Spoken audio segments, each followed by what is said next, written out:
Olá, terça-feira, 26 de janeiro de 2016. Bom dia. Superintendência de Ensino inicia período de designações com mais de 2.000 vagas para a região.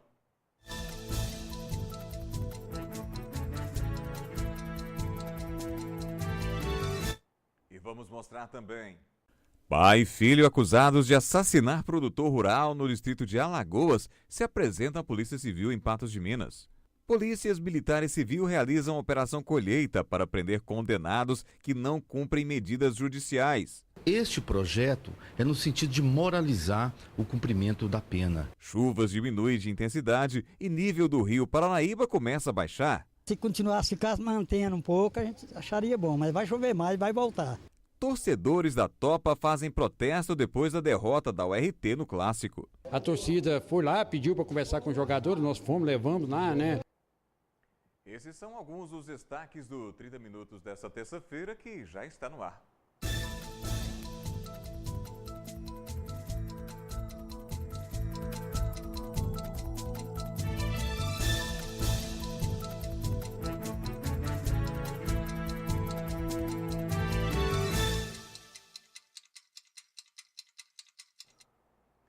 Pai e filho acusados de assassinar um produtor rural no final do ano passado no distrito de Alagoas se apresentaram à polícia. Eles prestaram depoimentos e alegaram legítima defesa. O produtor rural Pedro Antônio da Silva, de 69 anos, foi morto a tiros no dia 19 de dezembro, na região de Mata da Guariroba, no distrito de Alagoas. A Polícia Civil está investigando todos os detalhes do crime. O crime aconteceu em 19 de dezembro do ano passado, na região das Alagoas, ali na Mata da Guariroba, ocasião em que estaria ocorrendo uma desavença, né, entre os envolvidos em decorrência de uma área, né, uma área que seria destinada à prefeitura, mas que a vítima, Pedro, entenderia que essa área pertenceria à sua fazenda. Em detrimento disso, estaria ocorrendo algumas desavenças entre os envolvidos. Natalício Cassimiro de Oliveira, de 75 anos, e seu filho Vilmar Natalício de Oliveira, de 42 anos, são os principais suspeitos de terem cometido o homicídio.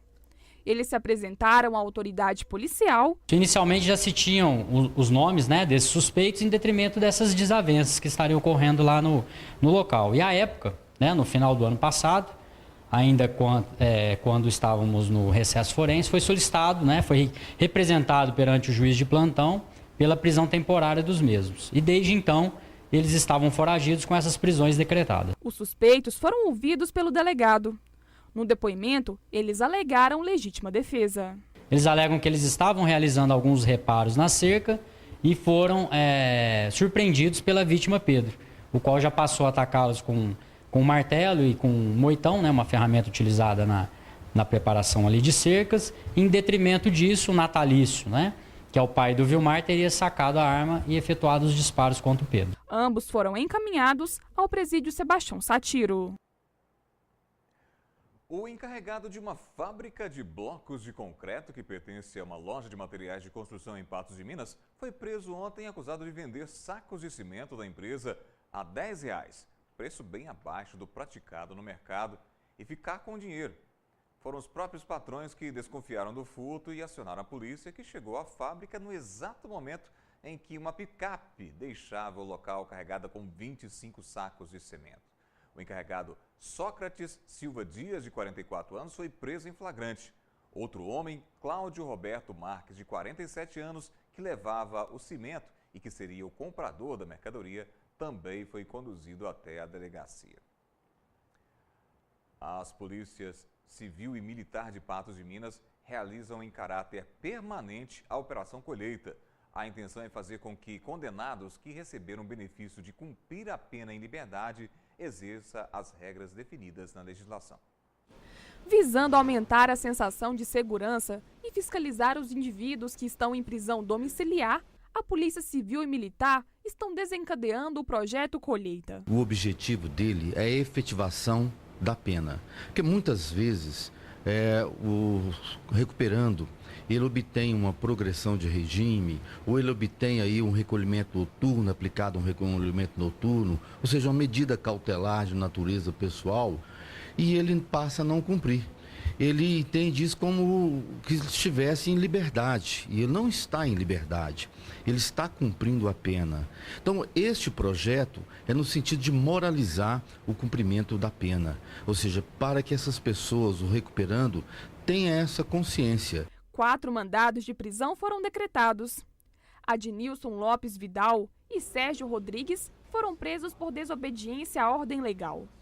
William Alves de Souza e Evandro Justino de Jesus estão foragidos. O primeiro resultado prático dessa operação, após uma série de pessoas que foram fiscalizadas no final de dezembro e início de janeiro, foi a constatação que 4 desses indivíduos não estavam cumprindo as condicionantes impostas pelo juiz quanto da prisão domiciliar, concessão de liberdade provisória.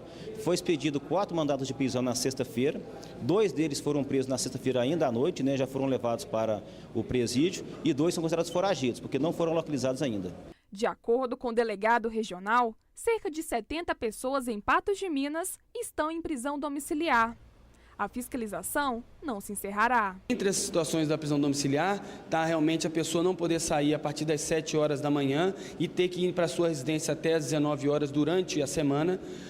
E durante o final de semana tem que permanecer em suas residências, tanto final de semana como feriados. Não podem fazer uso de bebidas alcoólicas, não podem delinquir, seja qualquer tipo de delito, até mesmo delitos de trânsito, qualquer tipo de delito, fala até na possibilidade até de delitos de menor potencial ofensivo, entre outros elementos, não podem sair da comarca de Patos de Minas, mesmo que eles saiam de suas residências para estudar ou para ir para a igreja, isso aí tem que ser informado ao Poder Judiciário que eles estão fazendo e os horários que fazem, não pode simplesmente sair, estou indo à igreja, e caso eles façam da forma que querem fazer, o Poder Judiciário, através até do Dr. Joamar Gomes Vieira e também do Dr. Vinícius de Ávila Leite, serão aí as pessoas que irão realmente fazer com que esse indivíduo retorne ao cárcere.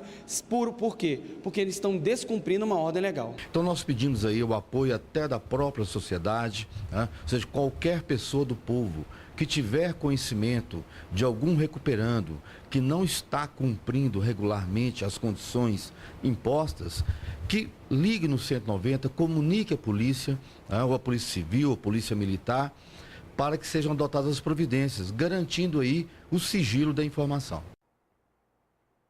Agora são 11 horas e 38 minutos. No próximo bloco, a Superintendência de Ensino inicia período de designações com mais de 2.000 vagas para a região. Colônia de férias, boa opção para a garotada se divertir antes do início do ano letivo.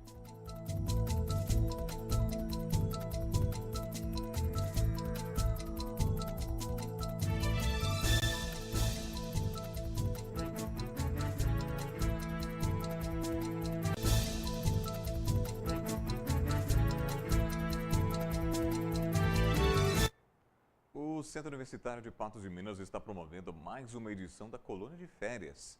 30 crianças estão participando das atividades que tiveram início ontem, segunda-feira, e vão até o final de semana. A colônia de férias do Unipam é assim: muita brincadeira, pausa para o lanche, atividades variadas. Resumindo em 2 palavras, muita diversão. Eu gosto muito de futebol, que joga aqui, piscina, filme, essas coisas. Eu tô achando muito legal, porque lá em casa eu tava muito quieta e aqui eu tô brincando muito e me divertindo.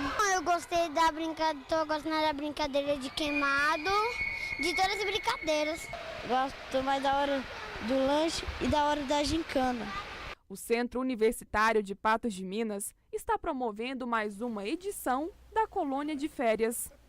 30 crianças estão participando das atividades, que tiveram início nesta segunda-feira e vão até o final da semana. O diferencial da colônia de férias é que ela, além de atender as crianças que estão, às vezes, sem alguma atividade dentro de casa, a gente atende também aos pais, que muitos pais continuam trabalhando, né? Então, tem essa oportunidade de estar colocando diversas brincadeiras e atendendo aos pais e às crianças. Todos saem satisfeitos. Estão programadas diversas atividades, desde brincadeiras como queimada e gincanas, até cinema e ginástica lúdica. A ginástica lúdica ela é organizada no salão de ginástica aqui do Unipam. Então é um local onde as crianças vão aprender a dar cambalhota, virar saltos, tem uma cama elástica para eles estarem pulando, lógico, com muita segurança, né? Porque tem orientação, tem o equipamento adequado também, né? Todos os colchões apropriados para eles estarem fazendo isso. A criançada se diverte. Eles aproveitam o momento para fazer novos amigos. Eu falei, mãe, eu vou na colônia de férias Unipam. Aí ela falou, então tá bom.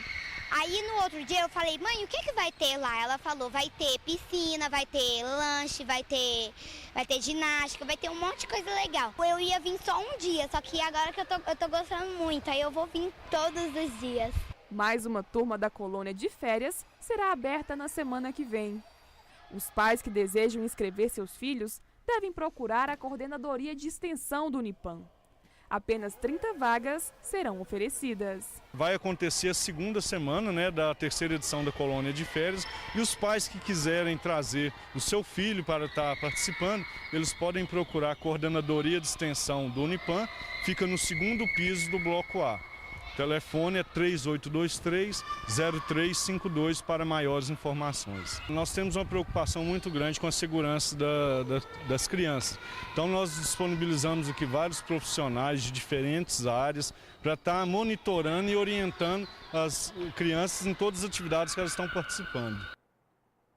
A Superintendência Regional de Ensino de Patos de Minas inicia hoje o período de designações para os profissionais de educação. São cerca de 2.000 vagas para a região. A designação é a forma de preenchimento de cargo para assegurar o funcionamento das escolas. É um processo onde vai fazer a chamada inicial dos servidores que trabalharão na rede pública estadual de ensino em 2016. Todos aqueles que não são efetivos, ou seja, todos aqueles que ainda são designados, ou para aqueles que eram da Lei 100, então eles deverão passar pelo processo de designação para eles continuarem na rede estadual de ensino. Esse tradicional processo será realizado em Patos de Minas do dia 26 a 29 de janeiro. Os candidatos que almejam uma vaga de designação deverão comparecer à Escola Estadual Zama Maciel, munidos de seus documentos. É só olhar no artigo 42, tem toda a documentação, que tem além dos documentos pessoais, tem a contagem de tempo, o exame pré-admissional e assim por diante. Então, são muitos documentos, então é só eles pegarem lá no artigo 42, que lá tem toda a documentação para eles apresentarem. Serão mais de 2.000 cargos nas escolas de Patos de Minas e região que serão preenchidos na designação.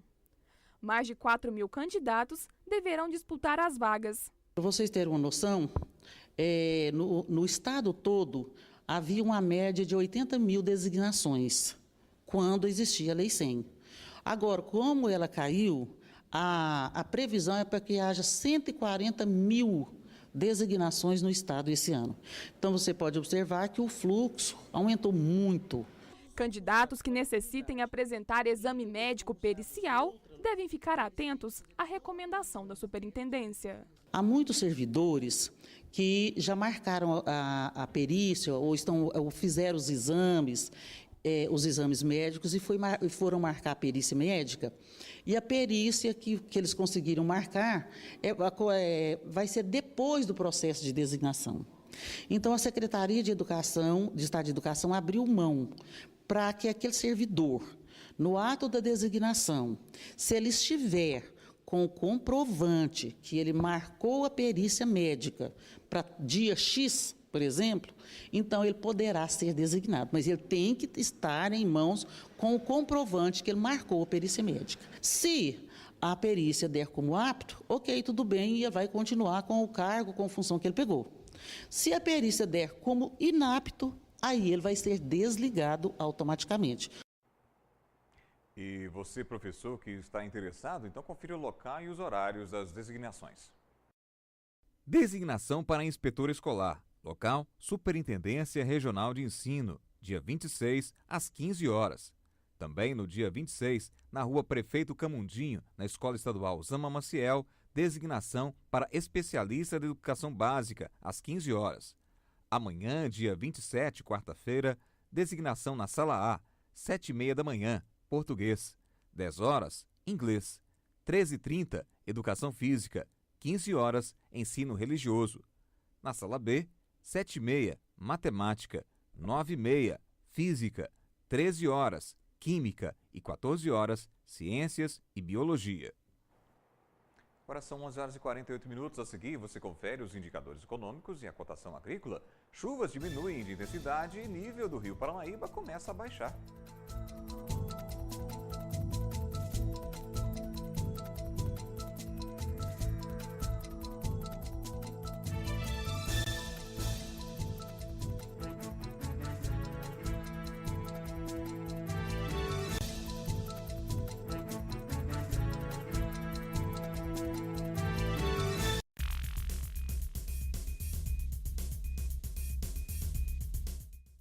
O dólar abriu o dia em alta de 0,1%, cotado a R$ 4,10. Euro também em alta de 0,17%, cotado a R$ 4,44. O grama do ouro hoje vale R$ 150 e cadernetas de poupança com aniversário hoje rendem 0,62%.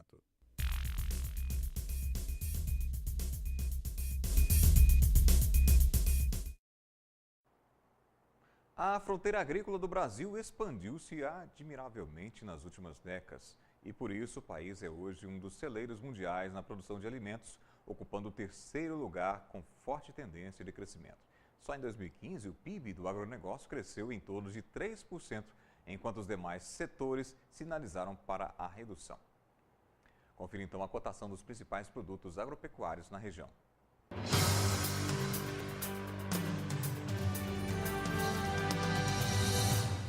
A arroba do boi gordo está sendo negociada a R$ 140. A saca de café tipo 6, bebida dura para melhor, na região do Cerrado Mineiro, abriu a cotação a R$ 510. A saca de soja no Triângulo Mineiro a R$ 80. E a saca de milho no Alto Paranaíba sendo negociada a R$ 40.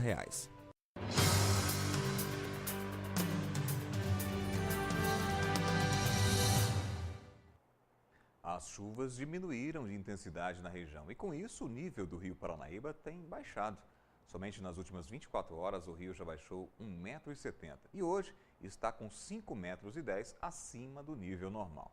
Na sexta-feira, ele chegou a 8,28 m, a maior marcação da cheia desse ano. Mas com a estiagem dos últimos dias, as águas estão baixando rapidamente. A gente já está satisfeito com essa água que veio, mas a gente fica um pouco ansioso porque está baixando muito rápido, né?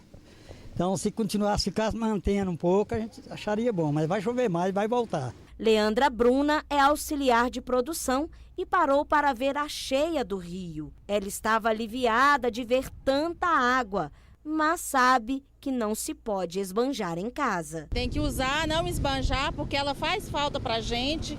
E tem muita gente esbanjando, a gente fala, não vão gastar água, muita gente aí lavando passeio, lavando as motos. E vamos economizar, porque depois que ficar sem, aí não tem jeito, né? Porque a nossa sobrevivência é a água do rio. Para Varley, a esperança é de que continue chovendo, para que o rio permaneça cheio por mais tempo. A gente está vendo que está sempre chovendo e a gente sabe que mês de janeiro e fevereiro é época boa de chuva. Eu acho que sim, vai chover bastante ainda. 11h54. Daqui a pouco, torcedores da Topa fazem protesto depois da derrota da URT no clássico contra o Mamoré.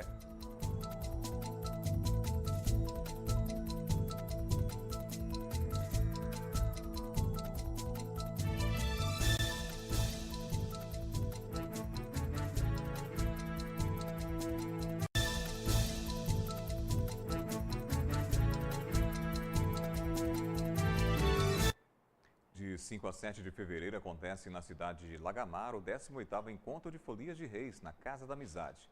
Na sexta, dia 5, forró com pancadão e rastafari. Sábado, missa às 10 da manhã, almoço e apresentações de folias. No domingo estão programadas apresentações de folias. Toda a renda será para o abrigo Antônia Duarte. Torcedores da URT não gostaram da atuação da equipe no confronto com o Mamoré, onde a equipe celeste perdeu o jogo por 1-0. Ontem, na representação dos jogadores, houve protesto da torcida organizada que cobra empenho dos jogadores. Perder para o arquirrival Mamoré no clássico amistoso foi o estopim para que a torcida organizada Poeira Azul protestasse. Foi um amistoso, né? Se tivesse sido um jogo valendo 3 pontos, a gente tinha levado mais gente, mas visivelmente a torcida foi mais animada, a gente compareceu em maior número, a gente deu um voto de confiança já nesse amistoso, porque a gente já vinha de 2 amistosos ruins. E na verdade o que a gente acha complicado é que nos treinos os jogadores jogam, dão raça, a gente vê vários treinos de qualidade e já é o 3º jogo que a gente vê que o time não joga nada. A faixa da torcida foi colocada de cabeça para baixo e outra foi confeccionada e afixada acima dela, cobrando com mais rigor os atletas. Porém, os dizeres não agradaram e ela foi retirada pelos jogadores, o que gerou revolta nos torcedores. Cobrando mais comprometimento dos jogadores, né? Alguns jogadores dão a entender o pessoal que estão extracampo exagerando um pouco, foi só nesse sentido.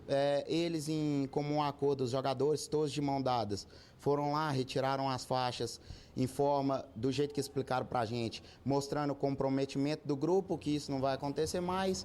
A gente dá um voto de confiança para eles e ver o que acontece a partir de agora. O que passou já foi, vamos continuar apoiando os 90 minutos. Com o tumulto, os portões foram fechados e nem a imprensa teve acesso. Um grupo de torcedores foi autorizado pela diretoria a dialogar com os jogadores. E parece que os argumentos convenceram. Mostrando o comprometimento do grupo em prol de melhorar a situação do RT hoje e fazer um bom campeonato, se Deus quiser classificar esse time para a Série D. Antes de saírem, os portões foram abertos e a imprensa autorizada a entrar. Porém, o diretor de futebol da veterana, Bruno Lobato, tentou impedir o trabalho da nossa equipe, mandando tirar a câmera do local. O senhor está falando aí que a gente não respeita vocês? É isso? O diretor não quis falar sobre a postura adotada contra a imprensa. Os questionamentos foram respondidos pelo presidente do clube. Houve isso não, você deve ter interpretado mal. A gente está tentando, a gente foi lá... Acabou de falar que a imprensa não respeita, que tira essa câmera nojenta daqui, que a imprensa não respeita eles. Eu acho que ele não falou isso não, eu não vi não. A gente está ali conversando com os jogadores, levamos a torcida lá para todos conversarem com os jogadores, que eles pediram para conversar, nós estávamos lá no meio de campo, né, um meio difícil que o RT passa por uma derrota, a torcida estava conversando, eu não sei, talvez seja cabeça quente, mas uma pessoa muito tranquila. Para o presidente, o protesto foi válido, mas o jogo era apenas um treino, que serve de alerta. Era um jogo amistoso, um jogo de treino, mas é a realidade que ninguém gosta, né? A torcida foi lá, pediu para conversar com os jogadores, nós fomos, levamos lá, né? Tiveram um diálogo com os jogadores, está tudo resolvido, tudo tranquilo. Ele justificou a atitude dos jogadores de retirarem a faixa. Eu acho, se sentiram ofendidos, né? Foram lá e tiraram. Respeita a torcida, tanto é que o presidente da torcida organizada, a gente tem muito diálogo, né? O RT abre as portas para a torcida organizada, sempre abriu no meu mandato, em outros mandatos, a facilidade deles com a diretoria, a conversa, o respeito é mútuo, então tudo tranquilo. Para a torcida, este é o momento de cobrar dos jogadores, já que o campeonato ainda nem começou. Para a estreia contra o Cruzeiro, a Topa pretende fazer uma excursão e apoiar o time dentro de campo, como sempre fez. Vamos sim para BH, a caravana está mantida da Topa, né? Quem quiser procurar aí, ou a minha ou o Igor Cunha, né? Só procurar a gente, vamos estar lá com um ônibus cheio, se Deus quiser, apoiando o time lá em BH. E tanto o módulo 1 quanto o módulo 2, pelo jeito, estão prometendo, hein?